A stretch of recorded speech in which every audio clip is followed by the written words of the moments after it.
I always used to say being an entrepreneur is jumping out of an airplane with a kit to make a parachute. On the way down. Right. Because if you don't get it made, you're just going to smack into the earth, right? Metaphorically speaking. Yes.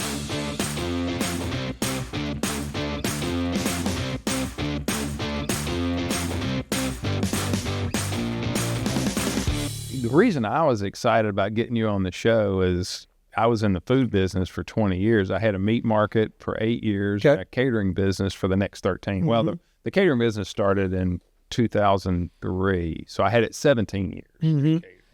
So I'm a food guy, you know, and when I heard you were a food guy, that I was like, we got to talk. Yeah, we'll talk about that for sure. Yeah. So are you originally from Arkansas? Where's your... No, so it's an interesting question. It's hard to always say, but my family, I was born in Alabama. My dad and my mom met in Alabama. My dad's actually from way up north, which is how I got Zylowski as a last name and this accent that you hear. And my dad worked for the FAA, moved around a lot. So I kind of really am a child of the whole Southeast. I mean, we lived in Atlanta a couple of times, Chattanooga, Memphis. I've lived back in Mobile. I went to college actually in Dothan, Alabama. Mm-hmm. But primarily I was in Pensacola, Florida. So that's where I would say I'm from. You know, we moved there when I was 10 and I left when I was 22. So that's pretty much the formative years, right? But I kind of moved around a lot. Out of college, I went back to Pensacola, and then I lived in Atlanta again, and then Charlotte, St. Louis, and then ended up here. Those are some great towns. Man, I have enjoyed everywhere I've ever lived. I travel a ton for work now, and you know, I was having this conversation the other day. Like, I think that if you're even willing to give it a little bit of effort, everywhere you go can be a great place to be. You know, admittedly, some places it's a little easier than other places. It's mindset. It's mindset, and it's like want to. Like if you decide you're not going to like something, you're probably not going to like it. You know what I mean? Yes. It's like my kid with a 14-year-old with vegetables. I don't know what would happen if he consumed a vegetable. I assume he would explode. I don't know. Sure makes it seem that way. But my friend Phil Libben always says, we decide what we like. Mm-hmm. And I guess there's probably some truth to that, although Simon's not adhering to that strategy. Right. So here at Bentonville, right? Yeah. Is that where you are? Yeah. So I live in Bentonville now. When we moved here, I'm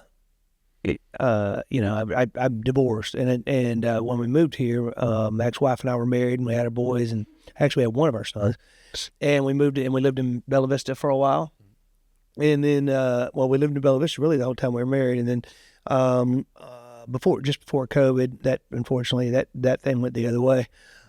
Great lady, by the way, while we're on the records, awesome lady. I'm sure everything's my fault, I'm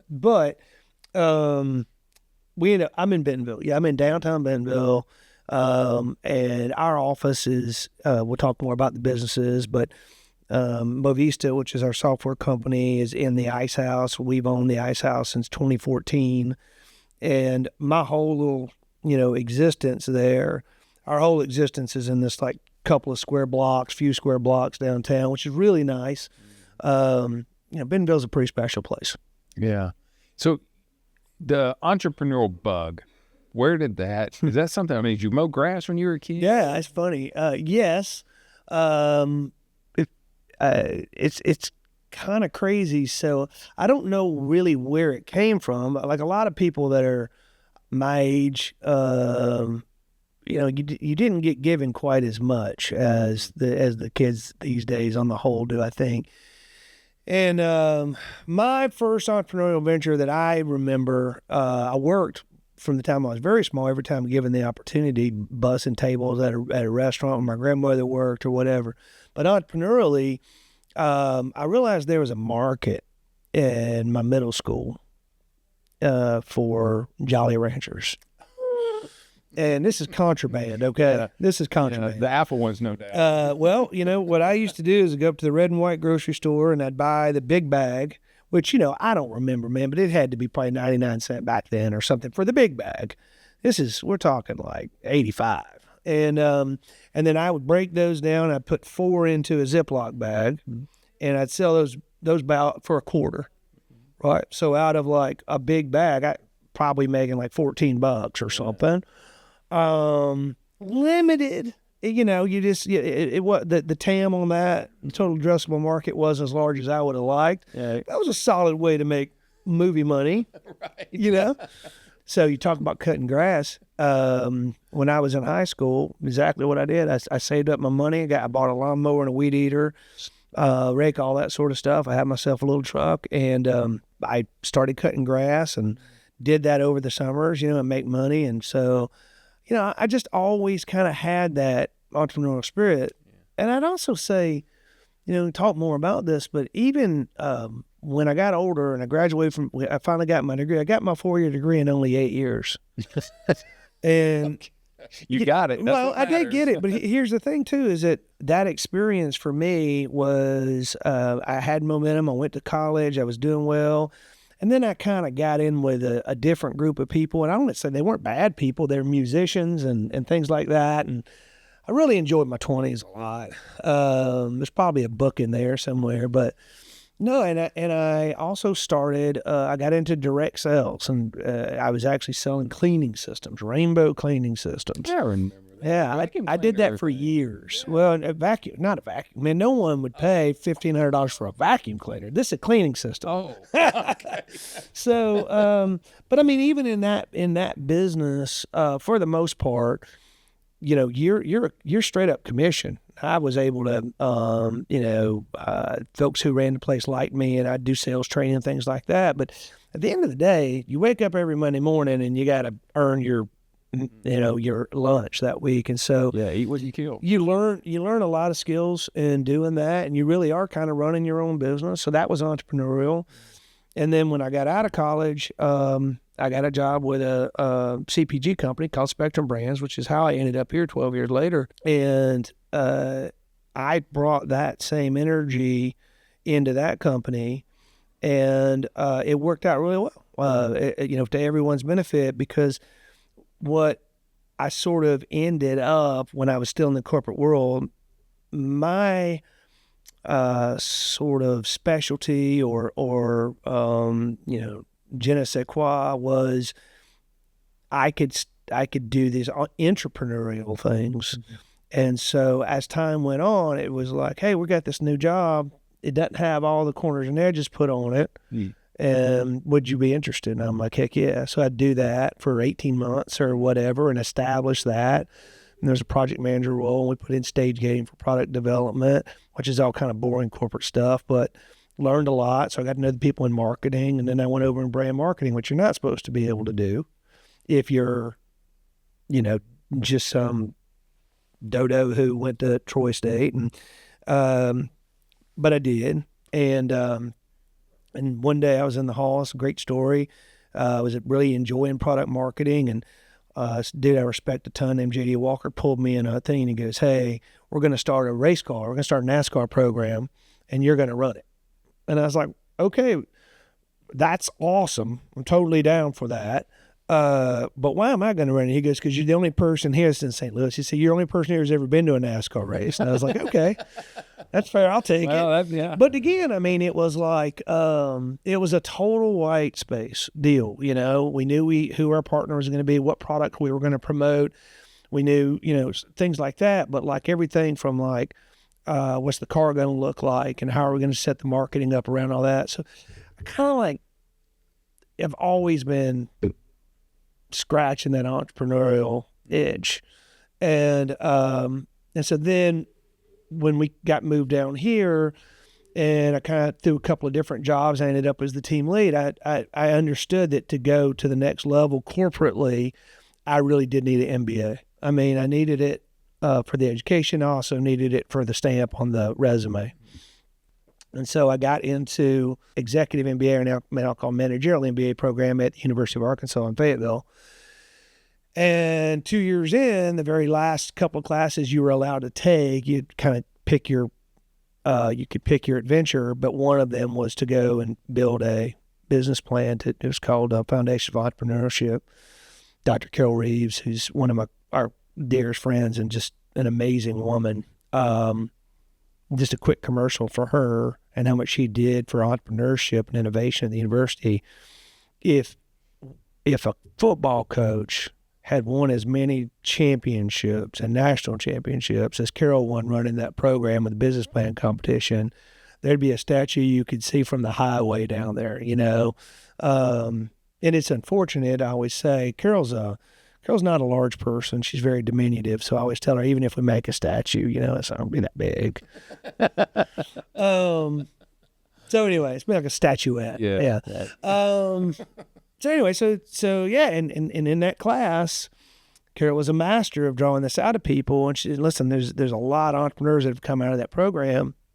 And she said, write a business plan. And I was like, you know, for what? Like, you know, right? Like, you don't just necessarily walk around with those ideas in your head. And she said, just think of something that drives you crazy and then solve it. And if it's bothering you, it's probably bothering somebody else. So I'd throw that out for people who are kind of entrepreneurial junkies. It's a good way to think about problems and solutions. So at the time, I was running my vendor team here in Bentonville and spending a big chunk. By far the largest line item that we had to do was our field services. So for people who don't know, you know, retailers have staff, of course, in their stores, and they put a lot of products out, they build some displays, but a lot of the displays you're going to see in a store and just a lot of the work that goes on in the store is actually done by people that the brands pay or that the retailer pays, but they don't work for the retailer, you know, third-party labor.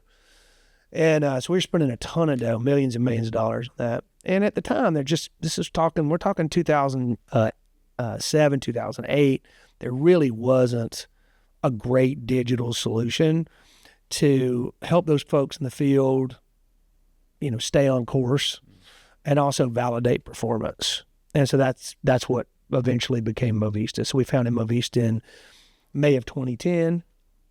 I'd be 15 years old and whatever now, 6 weeks. And it's been a hell of a ride for sure. How'd you come up with that name? Yeah, it's pretty high-end stuff. We have our, when I say it, you're going to be like, duh. Oh, here we go. So we have our core values, right? And they haven't changed, you know, and the first one is what you see is what you get, you know, transparency in the workplace, transparency with our customers. The second one is serve our customers maniacally, right? Like I know who pays the bills sort of thing. The third one's get along, which is, you know, if you can't play well with others, who needs you? You know, there's two kinds of employees, those that solve problems and those that create problems. I don't want any of the second ones, right? But the fourth one, and this is you know, I'll keep it safe for work here, but it's FITFO, and that stands for figure it out. There's some other words in the middle of it, but so the whole where that is kind of born from, and the naming thing is a perfect example. When we did then the business plan competition, the company was called Merchant Eyes, okay. EYES, Merchant Eyes, which is kind of fun, but cheesy. And it was just a class thing. I mean, we did win the national championship with it, but it was just an academic exercise. And then, you know, I hate to point it out. I obviously love to point it out. No, I'm glad you did. I love to point it out. No, but that went in a drawer because we're still working the vendor world at that time. And really, I didn't plan to go and start a business. And then, but when we did start the business, we changed it to Merchant View. Just sounded a little more professional. And we started the trademarking process and got a nice letter one day from a lawyer from some company. It was a bank in somewhere, I don't know.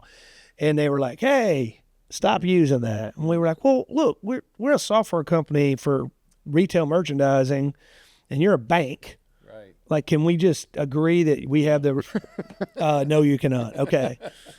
So, you know, this is how this works. So we got probably a couple 6 packs of cold beverages or whatever of the sort.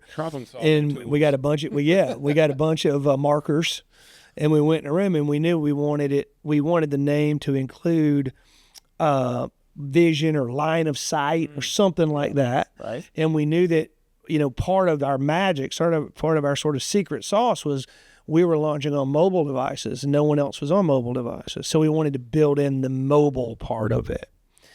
And we just wrote stuff all over the board. On one side, we had all the words you could use for mobile, and on the, whatever. And really, if you didn't do that, I promise MO is going to be in there. And then we use other words on the other side, all the words for like view and line of sight and all that. By the way, this is not a long exercise. This is like a 2-hour exercise. And eventually we're just like, hey, what about Mo for mobile and Vista for view and Vista? And then we, looked it up and didn't see anything. I will point out that if you're from Mexico or spend a lot of time in Mexico, we figured out within a few months that Movista is the largest telecom company in Mexico, but that hasn't popped up as a problem. Dude. So that's where the name came from. Right. How about that? You want a 45-minute story from a 2-second question? You got it. No, yeah, I need depth, so that's good. Good. You got all the depth I want, buddy. Yeah. Let's talk about, the thing I run into with entrepreneurs, most of them have a sense of urgency about it. Mm-hmm. They want to get stuff done. They want to do things. Mm-hmm. And I'm hearing that in your story. Yeah. As you build out your team, as your business starts to grow, do you go and look? Are you actively looking for somebody that likes to get things done? Because I heard your acronym. Yeah, bias for action. Yeah. Yeah, I mean, that's always like, that's the way I'm built. I think the two things I would say, just building on what you said, entrepreneurs, I think they need to be generalists. Yeah. They need to be, I want to be careful here. They have to have an unhealthy amount of optimism. They have to have an unhealthy amount of delusion. And they have to have a bias for action, for sure. I always used to say being an entrepreneur is jumping out of an airplane with a kit to make a parachute. On the way down. Right. Because if you don't get it made, you're just going to smack into the earth, right? Metaphorically speaking. Yes. I think it's good. Like, scarcity of resources ultimately, I think, is good. Where we've had the most success is when we've had scarcity of resources. Now, being under-resourced is different. But scarcity of resources, I think, is good. So creativity, does it generate creativity? Yeah, I think so. And it also, strategy is the art of sacrifice. It's way more about deciding what not to do than it is about, because, I could sit here and give you 50 ideas. The trick is, don't do 49 of them, right? And so I think that scarcity forces you into that. You don't have any real choice. You don't have the ability to do two. You have to do one. And then because you have to only, now because you're single threaded, unless you want to smack into the earth, you have to have success. So as you built up Movista, as you created this system in place and it started to do things. Yeah. Are you still actively involved in the day-to-day operation of things? Yeah. So first off, a couple of things. I've alluded, I keep saying we, but April Sagerbrook was my partner from the beginning, and up until 3 years ago or so, she decided she wanted to go do some different stuff. And in fairness to her, I was the CEO and she was the COO. And a lot of that in the beginning was because I'm 10 years older than her and I had experience that she didn't have yet. As time went on, she learned everything I knew, and she never bothered telling me all the stuff she knew. So she was twice as smart as me. No, and we had developed other business interests together, and then we'll talk about the restaurants and hospitality and stuff. And So anyway, just to make that point and be fair to April, but we built the company up. So from a day-to-day operation standpoint, I am the CEO today. I have a COO, a chief product officer, and essentially a chief customer officer. And so my role today, yes, I'm still in the day-to-day, but I try to be fair and balanced about how in the day-to-day I am, because, you're going to hire smart, capable people, and you're going to give them responsibility. You better give them authority too, right? So yeah, I'm still actively in the business. There was a period where we brought in a outside CEO, and I stayed on as founder, and that just didn't work out. It really wasn't anyone's fault. I think it's just, that's a hard thing to do in general. And so I came back in the seat a year ago, this January, so whatever that is, 16 months ago. But even when I was in that other role, like I stayed, I've been nosing the business the whole time. Yeah. So as you bring on team members to do the different parts of your business, what does that look like? As you talked about giving them there's some accountability that's in there, and there's the task that they have to do and the authority to do it. Mm-hmm. How do you work around feedback? That's the one thing I see that a lot of entrepreneurs run into, is the art of giving feedback. How do you, when things aren't exactly right, or whether they're disappointing or they didn't work out right, what does that interaction look like with your team? Wish they were here to look. Right, wrong, or indifferent, I'm the same on a plane, on a train, in a boat. I'm the same dude all the time. And the reason the number one corporate value is transparency is, like, if you can't handle it, you shouldn't be there, because it's the only way I know how to be. And certainly would never want to be disrespectful, rude, crude, anything like that. But I'm going to pretty much share, what I think's going great and what I think's not. And hopefully with the attitude of and a spirit of, hey, once we name it, once we know it, then we can go do something about it. Mm-hmm. But look, I think there's also, I spent a lot of time with CEOs and entrepreneurs. I'm fortunate to know a lot. I think you do this for a while and you get to know them. And I think what I've observed is that there tend to be two kinds of founder CEOs who then seek to bring in other folks. And I say two kinds. I mean, if things aren't going great, they typically are either unable to let go, and they're driving people nuts. They don't trust their people. They it's not, that sounds bad. It's not a criticism of them, but they just can't trust their people for whatever reason. Or they go the opposite way, which is they don't have their hands on the wheel anymore, and they're disconnected from the group. And it's like, oh, I got all these people. I don't really have to be doing the grind I was doing for so long. If I'm asked to buy a friend or a colleague to come in and talk to them about their business, it's almost always one of those two things, or in some color or degree. And maybe because I've seen that so much, I'm pretty sensitive to it, so I try to be in the mid ground, right? And I'm sure I'm 100% sure from time to time I'm annoying as hell, right? What I hope I've done is, look, we talk about culture. We could be sitting here, we're talking about entrepreneurship. I'd be happy to sit there for 2 hours and talk about culture, because, like, you say, we're going to have a culture of open and honest dialogue with each other. I mean, then you got to live up to that, which means it goes both ways.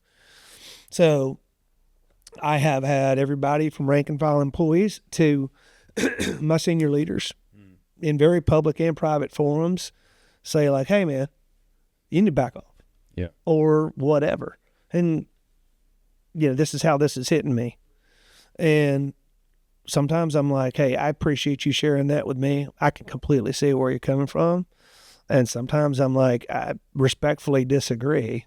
You need to toughen up, Buttercup. Yeah. Direct. So I don't have a like, yeah, have a pat answer to your question, but other than to say that I'm always efforting, which I don't think is the real word, but I like it, efforting to just be real and just keep it real. And the people who are part of my tribe, the people who are the right fit for Movista, appreciate that. They embrace it. They get it. And the good thing about that is when you give someone genuine praise, they love it because they know it's genuine. You know what I mean? When you give them praise, they know it's genuine. So authenticity. So there's that for sure. Well, you know what I like about the way you answered that? You talked about one particular type of CEO that doesn't trust their people. And then you led into culture. Now, I think those two are connected. Sure. I make a living off of those people. That is what I do for a living, is those people that don't trust their people, how to do that. So let's talk about that connection with culture and how important that is in the operating of a business. Sure. So what I have found, lack of trust is the single most biggest commodity that a business has, trust, which directly impacts culture.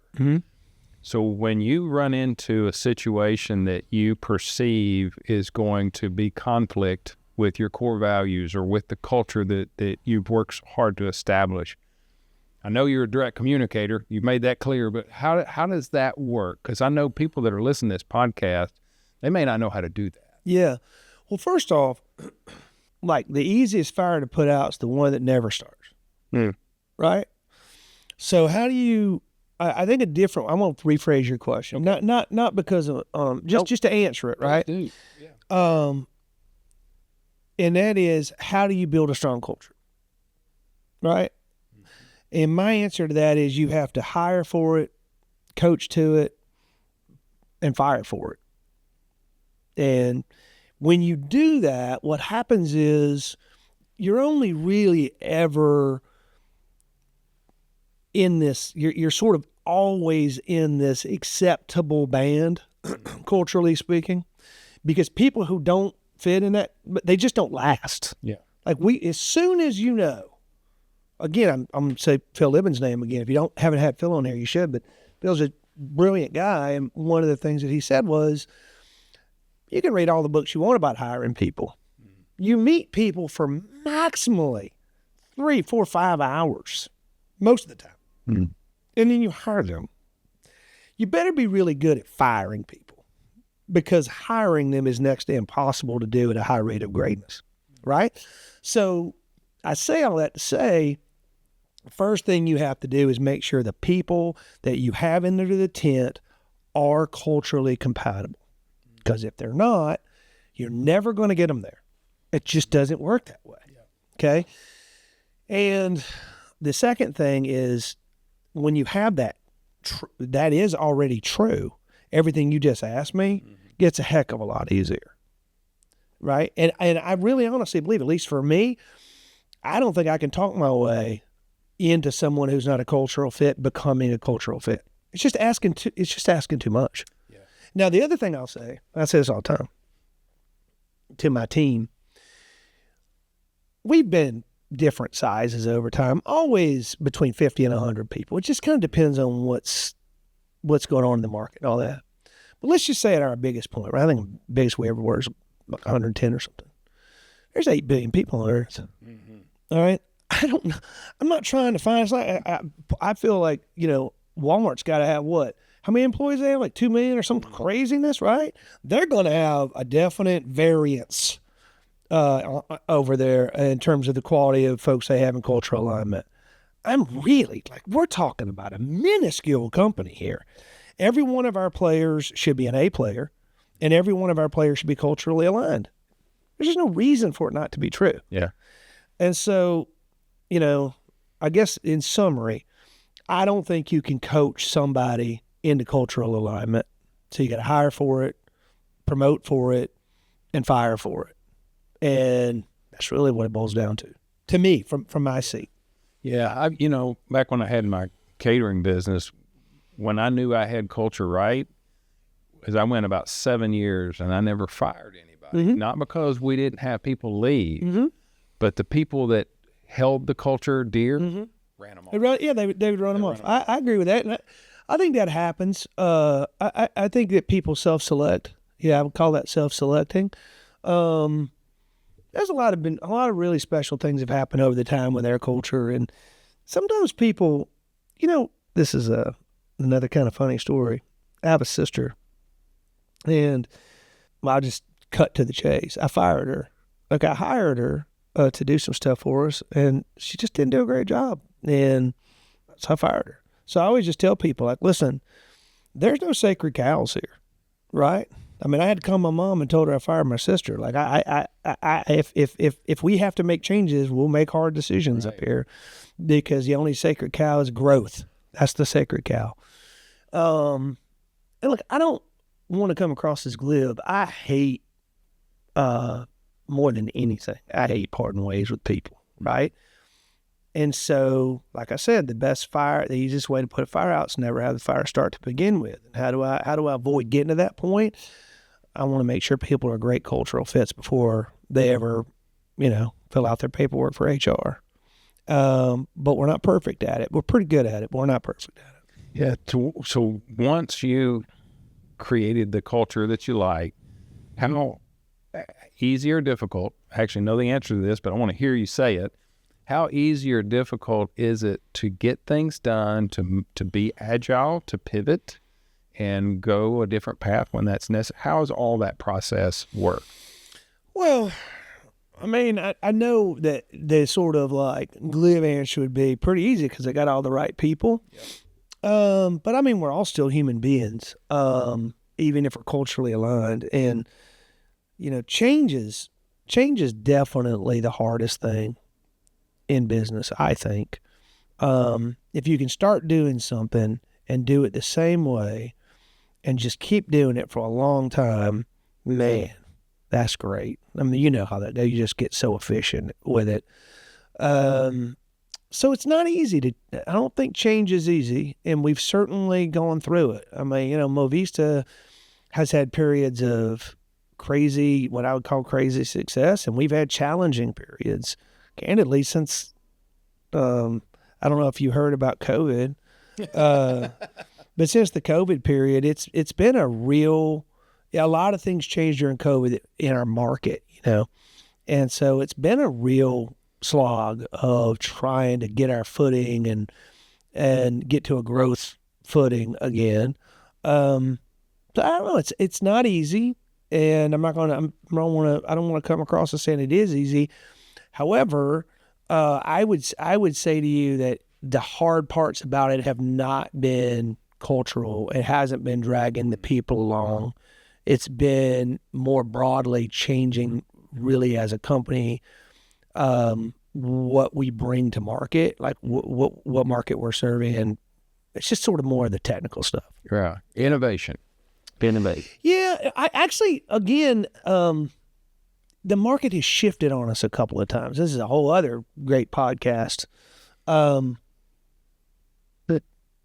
within our space, our traditional market is probably 25 or 30% what it originally was. And if you build software and you're going to try to have solid margins, what you want to do is build it, and then people use it. And of course, the first day you're at a great deficit from how much you've put into it, right? But over time, you recoup your original investment, and then the rest of it is high profit. That's why people like software. When you have to continually touch and tweak and rebuild that software because the market is moving to a different place, it's challenging, right? And so we've been through it. We continue to go through it. I like where we are a lot. And I feel like we kind of skipped a space. We kind of like rolled doubles and moved into a lot of AI stuff. And that's positioned us super well for the future. Yeah, when I think about, as you were talking about that, the innovation and the growth and how to pivot, I couldn't help but think of companies that didn't do that. Big names, BlackBerry, Blockbuster Video. Yeah. There's, TiVo. TiVo was one. So, when I think about companies that are in the technology field that say this is what made us who we are and we're not going to change. I don't know any of them that are still here. Well, I'm just full of lame business aphorisms today. I love it. But I'd say a couple of things, and this is completely stolen, and I don't know from whom, so I apologize, but not me. Success is a terrible teacher. I think it was Jobs, but it might have been Gates, or I don't know. But one of those guys. Yeah, I think if you go back and look at the story of Netflix, it's really the story of the demise of Blockbuster. And don't know if everyone knows it or not, but at one point, Blockbuster could have bought Netflix for $50 million, and they didn't. And then, we talk about that as if how dumb Blockbuster is. But I got to tell you, what would have happened was if Blockbuster had bought Netflix, they would have destroyed it. Both would be gone. Exactly. Because that's not what Blockbuster was. That's not what they hired for. It's not what their expertise was. They were well beyond the stage of ever being an innovator. And you just have a different mental temperament, right? So I don't think of, once a business gets to that scale, maintaining an entrepreneurial stance is damn near impossible. The companies that have done it, you can count on one hand. The companies that haven't are in the thousands, right? And look, to be honest, I don't think that us pivoting and innovating and things like that is like particularly notable, or that I'm some kind of a genius. Like, we just stopped growing as much as we were, and that's the lifeblood of the deal, and you have to do it. So, you know what I mean? Like, yeah. I'd like to make it seem like, let me tell you about this long-term strategy I had. My long-term strategy was to build a 8-foot tall, you can beat me, but like a brick shit house of software, just like any piece of software you use, like, Outlook, Microsoft, they only have to build that once, right? And they support it, but they're not rebuilding it every day. Right. And so you just sell it. You just sell it. That's the idea. Wasn't possible at Movista. So we've had to innovate and shift and move. And I think at times we've done that well. And I think at times I've made, boneheaded decisions that we had to go backwards for. So I definitely don't want to come across as some sort of a world beater. It's never easy. Yeah. And I look back on times where, I was like, I don't know what I was thinking when we did that, that type of situation. Yeah. To me, those are as powerful as the ones where I hit it right on the money the first go. Well, that right on the money the first go made you feel like a genius. But you're not a genius. No. That's my whole point. Well, that's why it's a terrible teacher. Yeah. It's a terrible teacher. Success is a terrible teacher. And I'll go back to what I mentioned earlier. It's about doing something, right? There's people that have all these great ideas and they're great plans and strategies and all that. And without doing something, even if it's wrong, doing it. Well, one of the funniest things, it's something that we kind of laugh about all the time, just because we've been kicking around for a long time. People will reach out and they'll say, "Hey, I've got this idea. Would you be willing to go to breakfast, talk to me about it?" And sure, of course, try to help anytime I can. Right.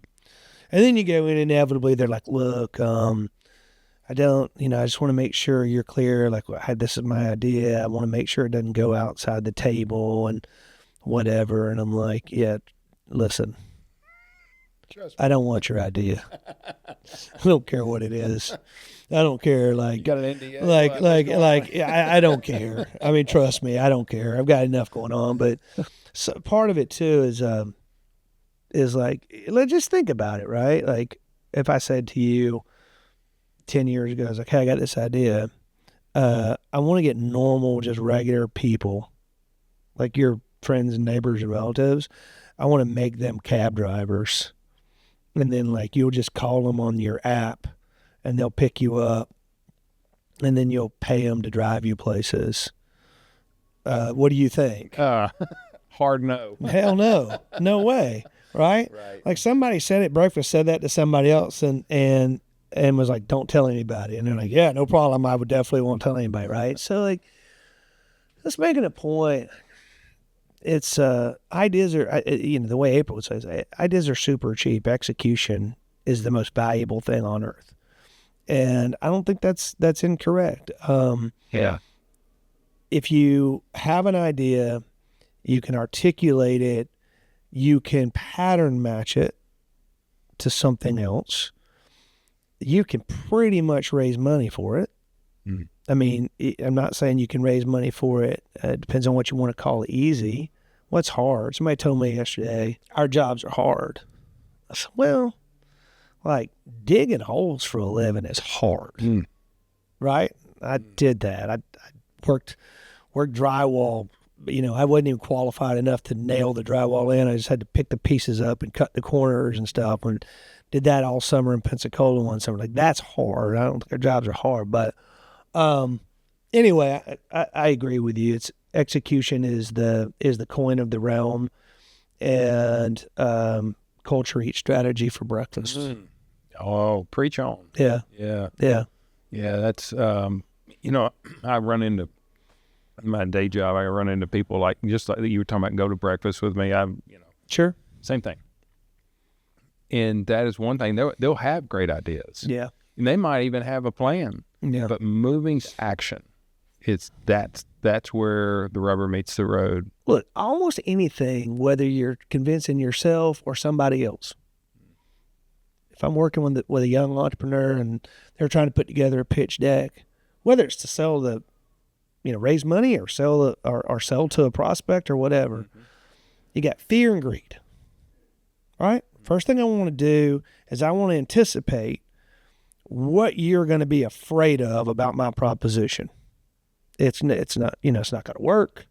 It's going to cost too much, whatever. And I want to address that in my story, not towards you directly, of course, but like we were talking about selling cleaning systems. Get to the end, I'd say, listen, I know you liked what you've seen today. We've had a great time, big smiles everywhere, and you can see this thing's amazing. I want to let you know I'm about to try to get you to buy it. But before I do, I want you to know we take cash, check, credit cards, and we got a small budget plan. Even people on welfare can afford. I don't know if I can actually say that anymore, but the point is I want to lay that fear. And then I want to lay that this thing comes with a 10-year warranty and all of these things, and that takes care of the fear. And then get to the greed part, from an investor's perspective. Hey, here's the team. We know this will work because this is exactly the same concept as Uber, right? We're pattern matching to Uber. We got the right people here. Everyone in this group has been individually successful. They're selected to do this. They've bought into this deal. They're committed to being here. All these fear things. And then you say, and so here's the deal. We've put together a projection of financials for the next 4 years. And you'll see on that bottom line how every dollar you invest today, what that will be worth at each of these forward intervals. There's the greed. Yeah. And there's, Right? That's it. And it's really no different when you're doing a proposition to get a customer into a product or into a service. Why do people say, oh, we're AAA rated by the Better Business Bureau? Because they're wanting to let you know that you don't have to be worried they're going to hose you over on a deal. We've got thousands of satisfied customers. Same thing. Pattern match. Same thing. See what I mean? Yeah. So, I don't know where that started. Yeah, credibility. That's what you were just talking about. Yeah. Credibility. Yep. And being able to answer the questions and check the boxes in order to get this thing moving. And know how to ask for the order and shut up. Yeah. Next person that speaks loses. Not an easy skill. No, it's not. No, it's not. All right. So entrepreneurship, part of what we've been talking about is entrepreneurship. There are serial entrepreneurs out there. Yeah. For those that have the aspiration of being a serial entrepreneur, you've done that. Yeah. What is that like? Just doing one's one thing, but now What is serial entrepreneurship, man? I'm kind of tormented by this subject, and I'll be honest why. Success is a terrible teacher. I mentioned that before. I think I heard it somewhere. So, I would be honest, in all seriousness, I would say I'm kind of an accidental serial entrepreneur. But what happened was just the environment that we're in here. For folks that don't know, I'm one of the founders of what's now named the Good Gravy Group, which is a collection of restaurant brands that includes directly or indirectly, Trash Ice Cream and Tuscan Trotter and the Butcher and Pint and Brothers Barbecue and the Bin and others. And but it all started, honestly, really not with it was actually intended to support an entrepreneur or to help create an entrepreneur. We have there was some space in downtown Bentonville. This is again in 2009, 2010. No one was downtown Bentonville. I mean, nothing was there. Carl had started Table Mesa, full credit to him, in the face of literally nothing. And we just wanted a place to go and do happy hour and, honestly. And so we met up with Chef Rob Nelson, and the whole deal was originally set up to where Chef Rob and his wife Sarah, if they chose to, could eventually buy it out. It was built for them to buy us out. And that just didn't end up working, and it ended up that it made more sense for us to all kind of stay in it together. And then people brought us different opportunities, and I never really, in fairness to everybody involved, like I always really been just more of a investor and an idea guy. Like mostly they come to me and say, "Hey, do you have a name for this?" And I say, "Yeah, Good Gravy Group," or something like that. So that's probably more like where I am. So I would say, Movista has been my job, right? My core passion and work all this time. Everything else has been more of an investor and kind of a board member relationship. And we got into some other stuff. Some of it went well. Some of it did not go well. Yeah, and so that's why I say I'm kind of tortured by this question of serial entrepreneurship. And people ask me about it a lot. It takes a special person or persons.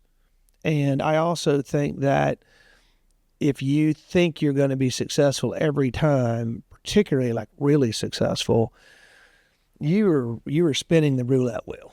Yeah.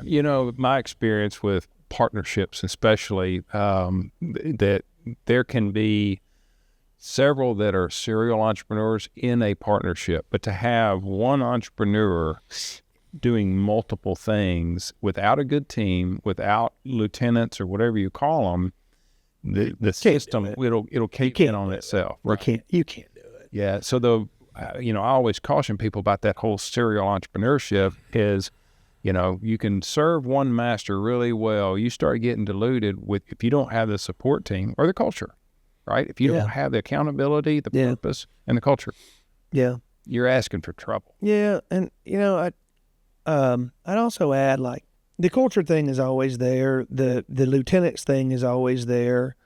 But to your point, like I think we should be really careful in delineating between being a business owner and being the entrepreneur, because they're not the same thing, really. Yeah. You know what I mean? Making an investment, contributing to the ideation phases, whatever. A really good standard, I think, lets you know if you're doing it right or wrong is always, this something I didn't come up with this either, but I love this. I'm an entrepreneur, so I get to choose which 80 hours a week I work, right? And so if you just think about what that means, and that's in the context of a single business, how the hell would you do it with more than one? So yes, we've gotten our fingers into different businesses through investment and different bringing different skills to the table maybe. But in fairness to everybody, like, Movista is the one thing I would say, like, has been the core of my professional existence for a long time. Yeah. Yeah. Well, I think we could take the serial entrepreneurship a whole nother level of discussion, and I just want to dip my toe in that water. I don't. Well, it's okay. Look, here's how I think it can work, right? I think if we really think of it as cereal, because cereal is one thing, then another thing, then another thing, then another thing. Yes, but you got to clean that first one up first. Put it in a box and say done and dusted, and now I'm going to go do the next thing. Yeah, that's a different question. Yes. Right? Because the skill set to do it, I think it's been demonstrated multiple times. The skill set to do it is basically the same. So, yeah, I think that works. It works for some people. I do need you to know, and I tell my team this all the time. This is to tell you the kind of what my preference is in terms of interacting with my leaders is my favorite thing to do is nothing. Like, I don't want to do anything. If I'm involved, it's because something's driving me to have to be here. Right. Yeah. Right. Yeah. I've been, cold beer around the campfire sounds a lot better. Fortunate enough to have a house back home out at the beach where I grew, in Pensacola where I grew up, and yeah, I'd be delighted to be there or whatever. But that's not where things are. No. But if you kind of take that mentality, and like I said before, I guess, I know we probably got to put a lid on the can. As far as entrepreneurs and anything I could say to anyone, and I'm always happy to chat with people, talk to people, tell them all the stupid crap I've done, which is a tremendous list. But at the end of the day, hire people that are culturally fit to you, give them responsibility, and then give them authority. And understand that won't be enough. That you still have to stay in the game, but your role is different than it might have been before, and I think then I think you can have success. But that's the only way I've ever known how to do it, and keep it real. The most dangerous, painful, deleterious situations to me are when there's multiple versions of the truth floating around in an organization or a team. It's just never good. Yeah. It's really bad. So, yeah, I have found the three big ones are similar to what you're talking about: is purpose, accountability, and trust. Mm-hmm. After that, you can work through some things, but you don't get those three right. I agree with that. I agree with that. I love the trust. I mean, oh man. I mean, if you go back to everything that we've talked about today, like without trust, foundationally without trust, it's like a house without a foundation. Yeah. Right? Like I just used foundation trust, but like literally, if you don't have trust at the end, if I don't trust you professionally, which typically means I need to trust you personally as well, right. Be a person of substance. I mean, where are we going to go from there? Yes. Yeah. Yeah. It's tough. Well, thank you for being on. Man, thanks for having me. I really enjoyed it. And